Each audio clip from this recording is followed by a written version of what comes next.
சித்த வைத்தியசாலை ஒரு சகாப்தம். இன்று சின்ன திரையை பார்த்து கொண்டிருக்கும் எனது அருமை தமிழ்நாட்டில் உள்ள பேர குழந்தைகளுக்கும் மகன் போன்ற வாலிபர்களுக்கும் என் உடன் பிறந்த சகோதரர்களுக்கும் சேலம் சிவராஜ் சித்த வைத்தியசாலையின் வணக்கத்தையும் நன்றியும் மீண்டும் தெரிவித்துக் கொள்கிறோம். சேலம் சிவராஜ் சித்த வைத்தியசாலை தமிழ்நாட்டில் 7 தலைமுறைகளாக 197 வருடங்களாக தொடர்ந்து சித்த வைத்தியம் செய்து வரும் ஒரு பாரம்பரியமிக்க குடும்பம். 7 தலைமுறைகள் 197 வருடங்கள் என்பது ஒரு சாதாரணமான விஷயம் இல்லை. உலக நாடுகளில் எந்த ஒரு நாட்டில் பார்த்தீங்கன்னாலும் 2 தலைமுறை அல்லது 3 தலைமுறை தான் ஒரு தொழில் செஞ்சிருப்பாங்க. 3வது தலைமுறை அந்த தொழில் மேற்கொண்டு செய்யாமல் நிறுத்தியிருப்பாங்க. இது உலக நாடுகள் பூராவும் நடந்துட்டு இருக்கிற விஷயங்கள்.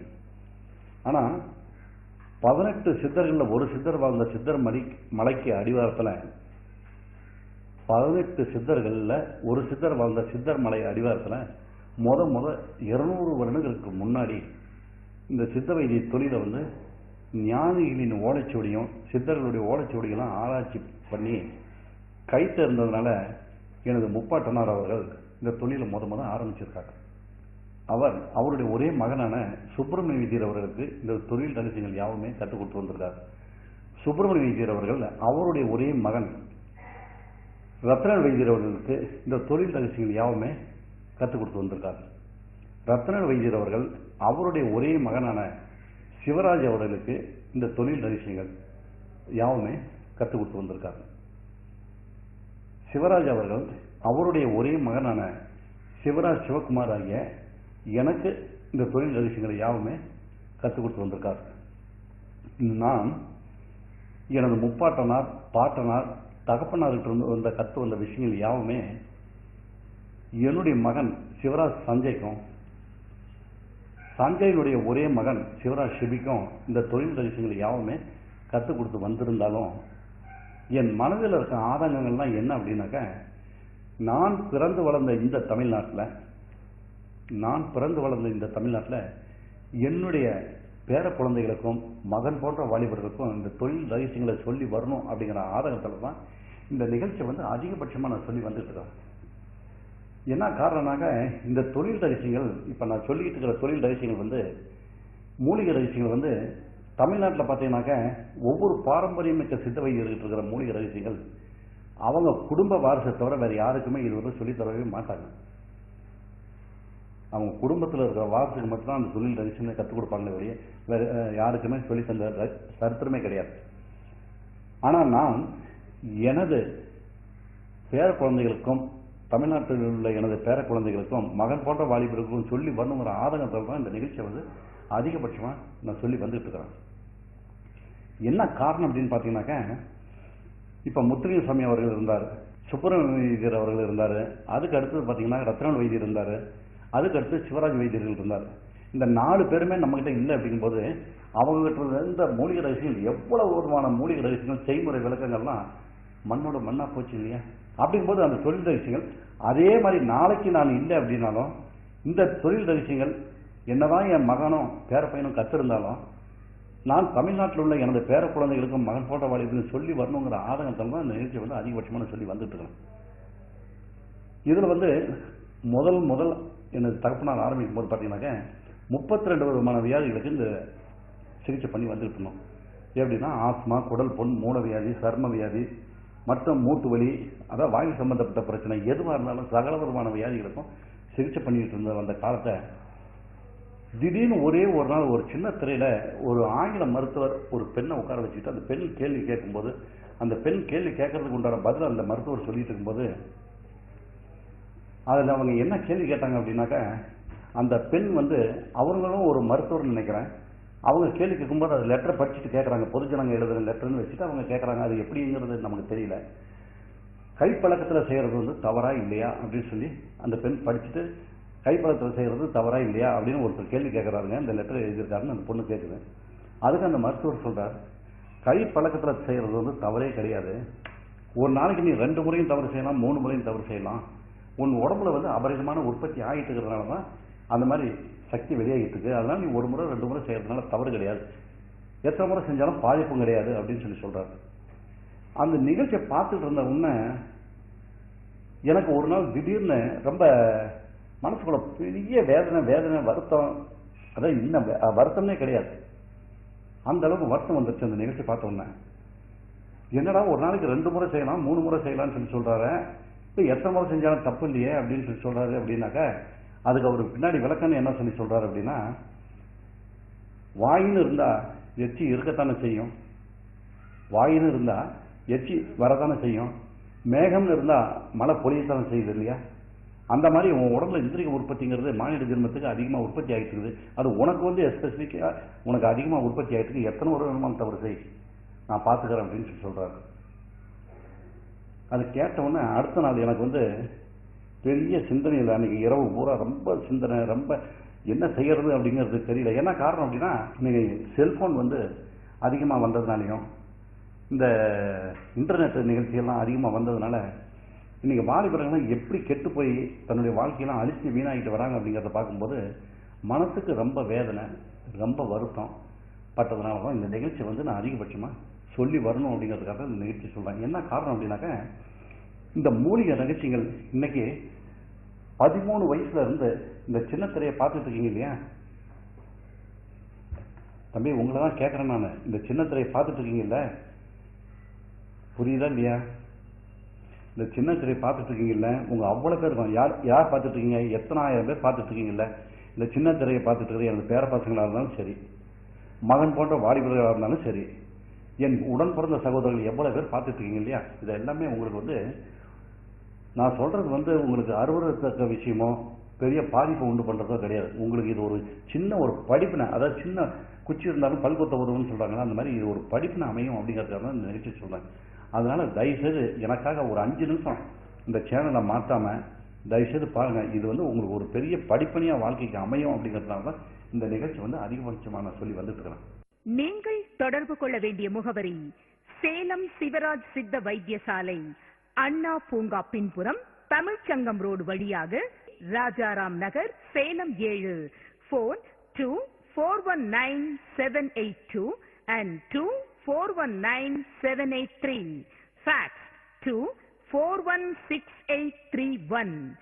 சென்னை கிளை ஆபீஸ் தினசரி காலை 7 மணி முதல் மாலை 8 மணி வரை.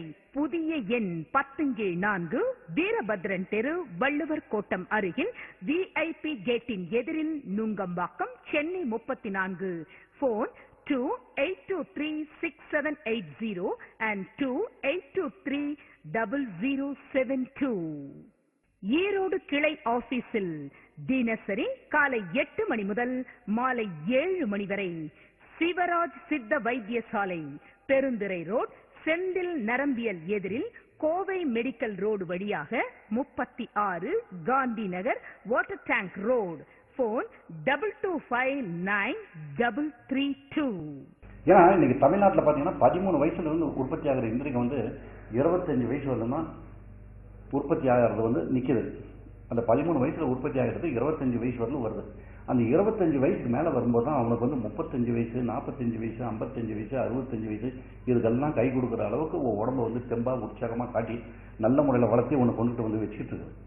உன் மனசு எந்த நேரம் பார்த்தாலும் நிம்மதி கிடைக்கணுங்கிறதுக்காக அந்த வாழ்க்கையில வந்து அந்த வந்து ஆண்டவன் படைச்சிருக்கான். இது விந்து கட்டுப்பாடு அப்படிங்கிறது வந்து ஆண்டவன் கொடுத்த பெரிய வரப்பிரசாதமான சொத்து. ஆண்டவன் கொடுத்த பெரிய வரப்பிரசாதமான சொத்து ஒவ்வொரு மாநில ஜென்மத்துக்கும். இது எங்கேயாவது கடையில் விற்கிறா சொல்லுங்க, நம்ம வாங்கிக்கலாம், எவ்வளவு வேணுமாலும் வாங்கிக்கலாம்னா கிடைக்காது. இல்ல அப்பா அம்மாட்ட தான் கேட்டு நம்ம வாங்க முடியுமா சொல்லுங்க? அப்பா அம்மாட்ட கேட்டு வாங்க முடியுமா? அப்பா அம்மாட்டையும் கேட்க முடியாது. இல்ல எனக்கு உயிரான நண்பன், நான் நீ தவறு செஞ்சு வாழ்க்கையை வீண் பண்ணிக்கிட்டேன், அந்த நண்பர்கிட்ட கேட்டு நான் வாங்கிக்கிறேன்னா நீ நண்பர்கிட்ட போய் கேட்டாலும் கிடைக்காது உனக்கு. இது உன்னுடைய உடம்புல உற்பத்தி ஆகிற விந்து கட்டுப்பாடுங்கிறது சாமானியமா உற்பத்தி ஆகிற விந்து கட்டுப்பாடுங்கிறது கிடையாது. அந்த அளவுக்கு விந்து உற்பத்தி ஆகிட்டு இருக்கிற விந்தை வந்து ஒரு நாளைக்கு 2 முறை 3 முறை நாடி முறை நஞ்சு போற அளவு சக்தியை வீண் பண்ணி விரயம் பண்ணி நண்பன் சொன்னாங்கிறான், கேர்ள் ஃப்ரெண்டு சொன்னாங்கிறான், இவன் சொன்னா அவன் சொன்னாங்க. அதாவது தவறு செய்யறது இன்னும் காரண காரியங்கள் கிடையாது. தவறு செஞ்சு தன்னுடைய வாழ்க்கையை வந்து வீண் பண்ணிட்டு வராங்க. இன்னைக்கு ஒவ்வொரு மாதமும் பாத்தீங்கன்னாக்க சென்னைக்கு நான் போயிட்டு இருக்கும்போது பாத்தீங்கன்னாக்க முக்கியமான பெரிய பெரிய ஷாப்பிங் சென்டர்ல போகும்போது அங்க பார்க்கும்போது பாத்தீங்கன்னாக்க உண்மையாலுமே வயலெல்லாம் பத்திக்கக்கூடிய அளவுக்கு இருக்குங்க. வயிறெல்லாம் பத்திக்கூடிய அளவுக்கு இருக்குது. தமிழ்நாட்டில் ஒரு பெண் இப்படி தான் வாழணும், இப்படி தான் இருக்கணும், இதுதான் கலாச்சாரம், அதை நமது விதிமுறைகள், தமிழ்நாட்டில் இருக்கிற பெண்களுக்குன்னு ஒரு விதிமுறைகள், கலாச்சாரம் இந்த மாதிரி தான் இருக்கணும் அப்படிங்கிற சாஸ்திர சம்பிரதாயம் தமிழ்நாட்டில் வாழ்ந்துட்டு இருக்கு.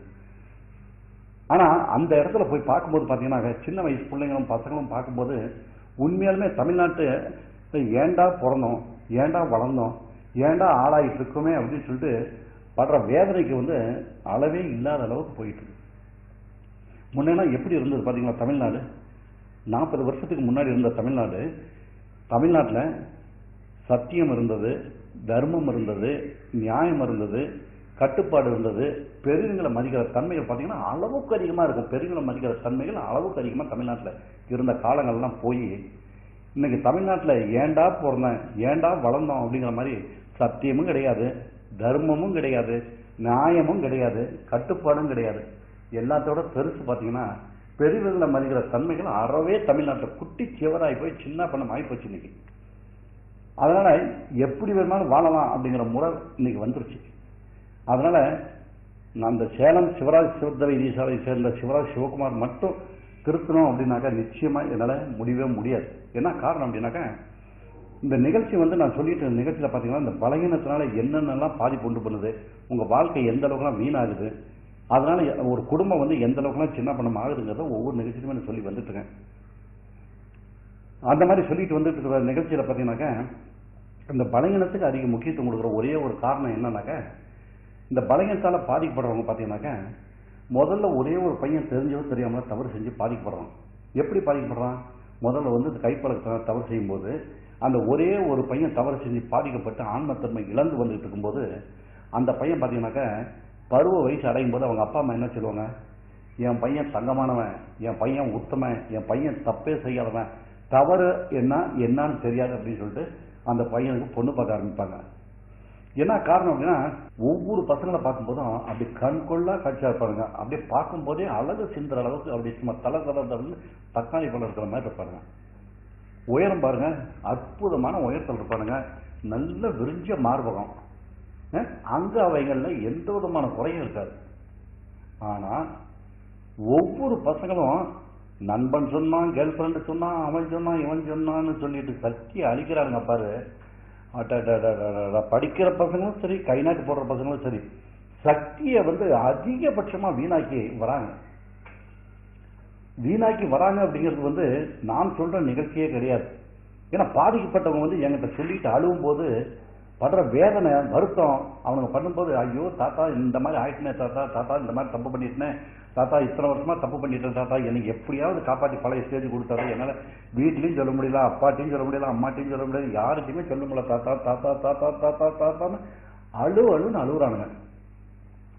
அவங்க சொல்றதுனாலதான் இந்த நிகழ்ச்சி நான் அதிகபட்சமா இந்த சின்ன திரையில நான் சொல்லி வந்துட்டு இருக்கிறேன். ஏன்னா இந்த சின்ன திரையில சொல்லி வந்துட்டு நானா என் மனம் போன போக்கலையோ நான் இந்த நிகழ்ச்சி சொல்லவே இல்லை. ஏன்னா சித்த வைத்தியத்துல அகத்திய முனிவர் அந்த காலத்திலேயே இந்த பாட்டை பாடி வச்சிருக்காரு. அந்த காலத்திலேயே அந்த பாடல்களை பாடி வச்சிருக்காருங்கிறது என்னுடைய நிகழ்ச்சியில ஒவ்வொரு நிகழ்ச்சியிலுமே சொல்லி வந்துருங்க. அந்த பாடலை கவனிச்சு கேட்டீங்கன்னாக்கா உங்களுக்கு அதனால பலகீனத்தினால எப்படிலாம் பாதிக்கும் அப்படிங்கறத அந்த காலகட்டங்கள்லயே ஒரு அகத்திய முனிவர் பாடல்களை பாடி வச்சிருக்காரு. அப்ப பாடி வச்சிருக்கும் போது இந்த பையனுடைய வாழ்க்கை வீணா போகுதுன்னு வச்சுங்க. சின்ன பையன் நம்ம சொல்ற நிகழ்ச்சி கேட்டுட்டு திருந்த மாட்டேங்கிறான். திருந்தாம தன்னுடைய 25 வயசு வரணும் கூட சக்தி வீண் பண்ணிடுவான். அப்ப வீண் பண்ணும்போது அவன் உடம்புல சக்தி பூரா வீணாகிட்டே வரும்போது பாத்தீங்கன்னாக்க 25 இருந்து 27 வயசு வரக்குள்ள அப்பா அம்மா கல்யாணம் பண்ணும்போது தமிழ்நாட்டில் இருக்கிற ஒரே ஒரு பையனோட நீங்க திருமணம் பண்ணக்கூடிய தை மாசம் வந்துருச்சு பாத்தீங்கன்னாக்க இந்த தை மாசத்துல எத்தனை பசங்க அப்பா அம்மாட்ட சொல்ல முடியாம ஊட்ட விட்டு ஓடி போய் தான் தலையிலேயே மண்ணை வாரி போட்டுக்கிற பசங்க எத்தனை 1000 பசங்க இருக்காங்க நம்ம தமிழ்நாட்டில். பேர பசங்களும் மகன் போன்ற வாரிகள் இருக்காங்க. தெரியுமா உங்களுக்கு? வெளியே சொல்ல முடியல, வெக்கத்தை விட்டு வெளியே சொல்ல முடியல. அப்பா அம்மா கிட்ட போய் நான் இந்த மாதிரி வளையத்தில் பாதிக்கப்பட்டுட்டேன், எனக்கு இல்லம் பத்திக்கிறதுக்கு தகுதி இல்லை அப்படின்னு சொல்லி ஒரே ஒரு பையன் கூட சொல்றதில்லை. அதனாலதான் இதுல கடுமையான சண்டை போட்டு ரொம்ப திட்டி என்னுடைய மாநில அதிகபட்சமா ஒரு பெத்த தாய் தரப்புனால எந்த உரிமையை அந்த பையன்கிட்ட எடுத்துக்கிறாங்களோ அதை விட அதிகபட்சமான உரிமை நான் அந்த பசங்கிட்ட எடுத்துக்கிட்டு கண்ணு வா, சேலத்துல வா, எங்கிட்ட வைத்தியம் பண்ணணுங்கிற அவசியமே கிடையாது, எங்கிட்ட வரவே வேண்டாம். தமிழ்நாட்டில் எங்களை விட தலை சிறந்த சித்த வைத்தியர்கள் தமிழ்நாட்டில் நாங்களாம் கையெழுத்து வணங்கக்கூடிய பெரியவர்கள் தமிழ்நாட்டில் நிறைய பேர் இருக்காங்க. மதுரையில் இருக்காங்க, திருநெல்வேலியில் இருக்கிறாங்க, நாகர்கோவில் இருக்கிறாங்க, மதுரையில் இருக்காங்க, எல்லா இடத்துலையுமே இருக்காங்க. அவங்ககிட்டலாம் போய் வைத்தியம் பண்ணிக்க, என்கிட்ட வரவே வேண்டாம். ஆனால் இந்த ஆண்மை குறைவு, இல்லறம்பத்துக்கு ஈடுபாடு முடியாமை, குழந்தை பாக்கியம் இல்லைங்கிறத வந்து கன்னியாகுமரி கடற்கரையிலிருந்து மெட்ராஸ் ஊரில் நீ உருண்டு பரண்டு போனாலும் எங்களை தவிர வேற யாருனாலுமே செய்ய முடியாது அப்படிங்கிறது இதில் ஆணித்தரமாகவும் ஆதாரமாக இந்த நிகழ்ச்சியில் சொல்கிறேன். இன்னைக்கு சின்ன உதாரணம் நான் உங்களுக்கு சொல்கிறேன், கவனமாக கேளுங்க. இன்னைக்கு இந்த சின்ன திரையில் வந்து நான் வந்து கடுமையாக சண்டை போட்டு, நான் பிறந்து வளர்ந்த இந்த தமிழ்நாட்டில் என்னுடைய பேர பசங்களை வந்து கடுமையாக சண்டை போடுறேன். ரொம்ப சண்டை போட்டு திட்டி உரிமை எடுத்து பேசுகிறேன். ஒரு பெத்த தாய் தகவனால் என்ன உரிமை எடுக்கிறாங்களோ அதை விட உரிமை எடுத்து சண்டை போட்டு தான் திட்டி பேசுகிறேன். அந்த மாதிரி திட்டி பேசும்போது அந்த பசங்களை நான் திட்டி பேசிட்டு இருக்கிற மாதிரி இந்த மாதிரி இந்த சித்த வைத்தியத்தில் நான் திட்டி பேசுகிற அளவுக்கு தமிழ்நாட்டில் ஏதாவது ஒரு வைத்தியர் கன்னியாகுமரியிலிருந்து மெட்ராஸ் வரலும் யாராவது ஒரே ஒரு வைத்தியர் பேசுகிறாங்களா? நான் பேசுகிற மாதிரி நிகழ்ச்சி, நான் பேசுகிற மாதிரி விஷயங்கள், நான் சொல்கிற விஷயங்கள், கருத்துகள் ஏதாவது ஒரு வைத்தியர் யாருக்காவது தமிழ்நாட்டில் சொல்கிறாங்களா? பார்த்தீங்களா? சின்ன திரையில் வந்துட்டு இருக்கா பார்த்தீங்களா? எந்த வைத்தியருக்கு சொல்ல தெரியாது, சொல்லவும் மாட்டாங்க. சொல்லக்கூடிய துணிச்சல் வந்து அந்த வைத்தியர்களுக்கு கிடையாது. எந்த வைத்தியம் சொல்ல மாட்டாங்க, சொல்லக்கூடிய விஷயங்கள் தெரியாது. அதே மாதிரி அந்த அளவுக்கு துணிச்சலும் அவங்களுக்கு கிடையாது. என்ன காரணம் அப்படின்னா, இன்னைக்கு நான் திட்டி பேசிட்டு இருக்கிறேன் அப்படின்னாக்கா எதுக்காக பேசுறேன் அப்படின்னாக்கா, ஒரு நாள் நான் திட்டி பேசலாம், 2 நாள் பேசலாம். அதையே வந்து நான் தொடர்ந்து பேசிட்டு வர முடியாது. என்ன காரணம் அப்படின்னா, தமிழ்நாட்டு மக்கள் என்ன விட மாட்டாங்க, சும்மா விட மாட்டாங்க. ஒரு நாள் ஏமாத்தலாம், 2 நாள் ஏமாத்தலாம், பொழுதுனைக்கும் ஏமாத்திட்டு விட மாட்டாங்க.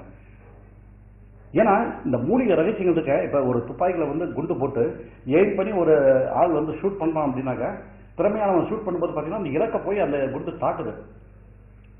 அவன் என்ன எய்ம் பண்ணி அந்த வட்டத்தில் உள்ள நடு மையத்தை அடிக்கணும்னு அடிக்கிறானோ அந்த இடத்துல போய் அந்த இலக்க தாக்குது இல்லையா?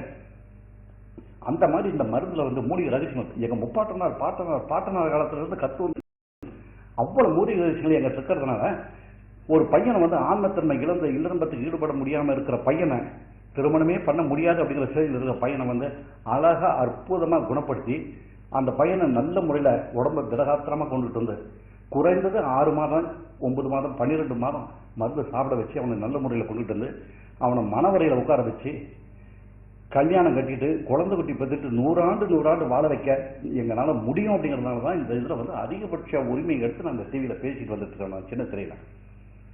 ஏன்னா இந்த அளவுக்கு மூலிகை ரகசியங்கள் உள்ள சித்த வைத்தியம் தமிழ்நாட்டில் வேற எங்கேயுமே கிடையாது.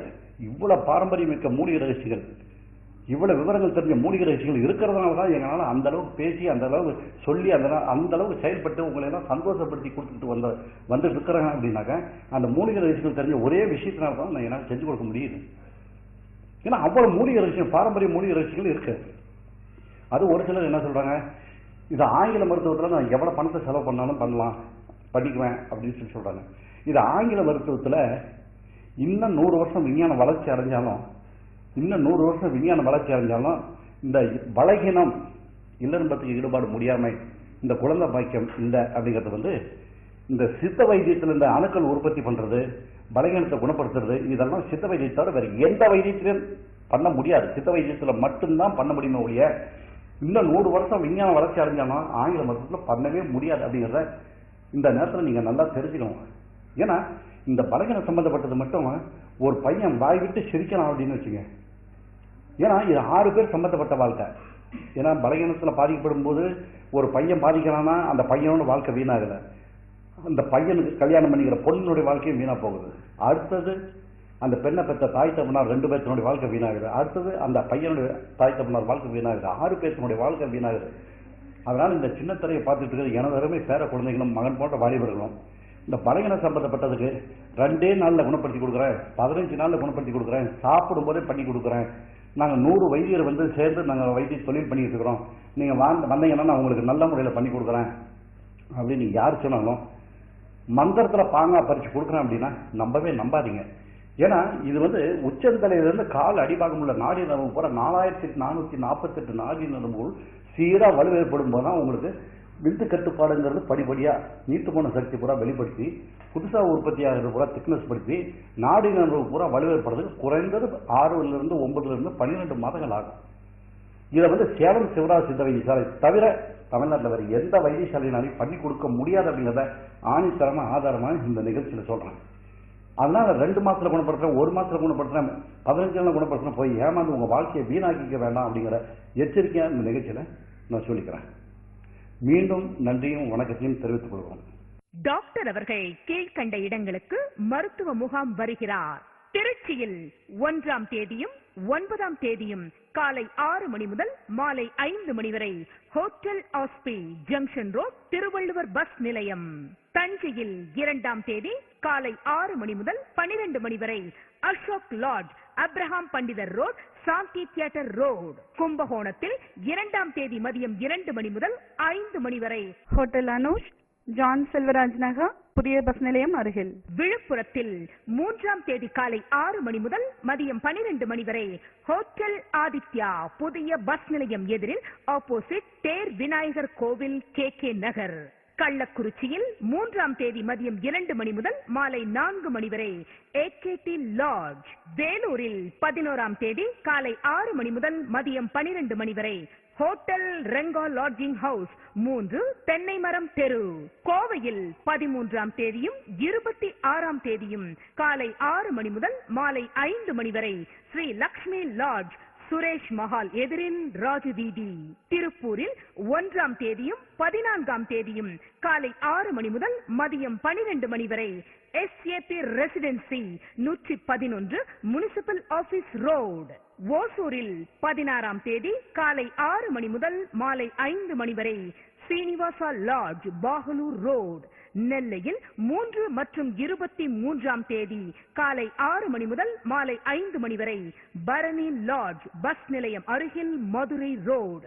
மதுரையில் 4ஆம் தேதி மற்றும் 22ஆம் தேதி காலை 6 மணி முதல் மாலை 4 மணி வரை college house town hall road.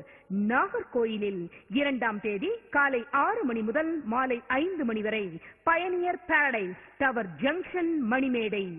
திண்டுக்கல்லில் 24ஆம் தேதி காலை 6 மணி முதல் மதியம் 12 மணி வரை hotel Aishwarya Spencer compound bus நிலையம் எதிரில் மேல்புறம். கடலூரில் 11ஆம் தேதி காலை 6 மணி முதல் மதியம் 12 மணி வரை hotel car lodge 62 Lawrence road.